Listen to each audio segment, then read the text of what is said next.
ప్రకృతి పరిరక్షణలో భాగంగా మన కోటప్పకొండపై సీతాఫల విత్తన బంతుల్ని వెదజల్లిన save earth save life founder doctor Nagireddy Gokula, శాసనసభ్యులు డాక్టర్ చదవాడ అరవింద బాబు, కోటప్పకొండ ఆలయ ఈవో చంద్రశేఖర్, అటవీశాఖ అధికారులు మరియు కేంద్ర రాష్ట్ర అవార్డు గ్రహీత డాక్టర్ ప్రకృతి ప్రకాష్ మరియు సేవ్ ఎర్త్ సేవ్ లైఫ్ వారి బృందం పాల్గొన్నారు.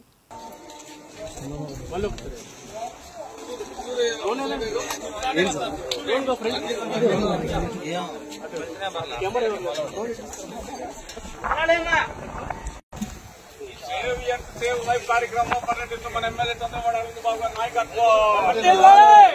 సేవ్ లైఫ్ కార్యక్రమం పర్యటిస్తున్న మన ఎమ్మెల్యే చంద్రబాబు అరవింద్ బాబు గారి నాయకత్వం.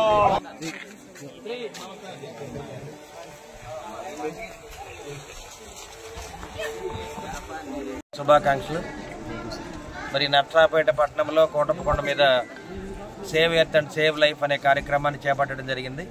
మరి ఈ కార్యక్రమానికి వాలంటీర్లు అందరూ కూడా రావడం జరిగింది. ముఖ్యంగా వీళ్ళందరూ కూడా మరి వృక్షో రక్షిత రక్షిత అనే కార్యక్రమాన్ని చేపట్టి వర్షాకాలంలో సీడ్ బాల్స్ అన్నింటినీ కూడా కొండ మీద వేయటం వల్ల మరి చెట్లన్నీ కూడా చాలా బాగా పెరుగుతాయి.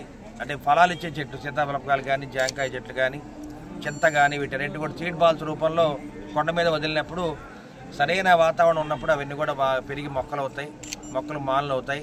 రాబోయే కాలంలో మరి జంతువు జాలానికి కూడా ఆహారంగా మనకు వస్తాయి. కాబట్టి ఈ కార్యక్రమాన్ని చేపట్టడం జరిగింది.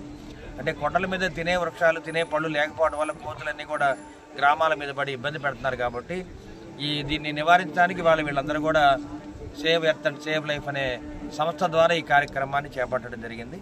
మరి సీడ్ బాల్స్ అన్నీ కూడా వాళ్ళ కొండ మీద చల్లడం జరిగింది. దీనికి పర్యావరణ అధికారులు, అదేవిధంగా ఫారెస్ట్ అధికారులు కూడా రావడం జరిగింది. అదేవిధంగా ఈవో గారు, మరి అధికారులందరూ కూడా దీని కార్యక్రమంలో పాల్పంచుకున్నారు. తప్పనిసరిగా మరి ఇంకా 2-3 నెలల్లో ఈ విత్తనాలన్నీ కూడా పెరిగి మొక్కలు అవుతాయి. అదే వచ్చే శివరాత్రి కల్లా కూడా ఇవన్నీ కూడా మరి పెద్ద పెద్ద మొక్కలుగా పెరుగుతాయి. కాబట్టి ఇటువంటి కార్యక్రమాన్ని చేపట్టిన save earth and save life సభ్యులందరూ కూడా మరొకసారి నా ధన్యవాదాలు తెలియజేస్తున్నాను. ముఖ్యంగా వీరితో పాటు మా డాక్టర్ గారు కూడా, ఆర్కే గారు కూడా రావడం జరిగింది, వాళ్ళ కుటుంబ సభ్యులు. అదేవిధంగా టీమ్మేట్స్ అందరూ కూడా ఈ కార్యక్రమాన్ని ఘనంగా నిర్వహించారు. ఈ సీడ్ బాల్స్ తయారు చేయడం అనేది చాలా చక్కగా చేశారు. అంటే మంచి వాతావరణంలో అవన్నీ కూడా తెలంగాణ సీడ్ బాల్స్ చాలా చక్కగా తీశారు. తప్పనిసరిగా ఇప్పుడు మంచి వాతావరణం ఉంది. పర్యావరణాన్ని కాపాడుకోవడానికి మొక్కలు పెంచుకుందాం మనం. ఇవన్నీ కూడా ప్రకృతి సిద్ధంగా మనం ప్రతి పండుగ చేసుకుంటాం. ఇవాళ వినాయక చవితి చేస్తున్నామంటే ప్రకృతి దగ్గరలో చేసే పండుగ వినాయక చవితి. ప్రకృతిలో ఉండే ఆకులు, కాయలు, పళ్ళు ఇవన్నీ కూడా తీసుకొచ్చి స్వామికి పూజ చేస్తాం.